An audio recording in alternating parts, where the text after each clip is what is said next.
இன்றைக்கி வளர்ந்து வந்துட்டாங்க. முன்னாடிலாம் தமிழ் தேசியம் பேசுனா ஏதோ தீண்டத்தகாத மாதிரி இருக்குது. இன்றைக்கி தமிழில் பேசிட்டின்னா நான் தமிழர் கட்சியான்னு கேட்பான். தமிழில் பேசிட்டின்னா இன்றைக்கெல்லாம் பார்க்குற ஒரு ஆர்ப்பாட்டத்தில் ஒரு சின்ன பையன் பின்னாடி நின்று ஆவேசமாக தமிழ் தாய் வாழ்க, தலைவர் பிரபாகரன் வாழ்கங்கிறான்.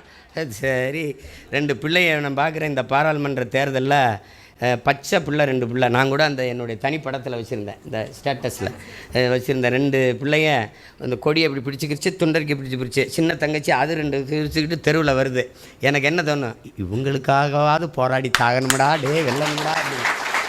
அந்த இடைத்தேர்தலில் பார்க்குறேன், ஒரு இஸ்லாமிய பெரியவர் நம்ம ஐயா, அவர் கால் கொஞ்சம் சரியாக வரல, ஒரு கட்டை இது ஒண்டிக்கிறாரு கம்பை, அந்த இதை பிடிச்சிக்கிட்டு அந்த துண்டறிக்கை வச்சுக்கிட்டு எல்லா இடங்களுக்கும் நடந்து போகிறாப்புல.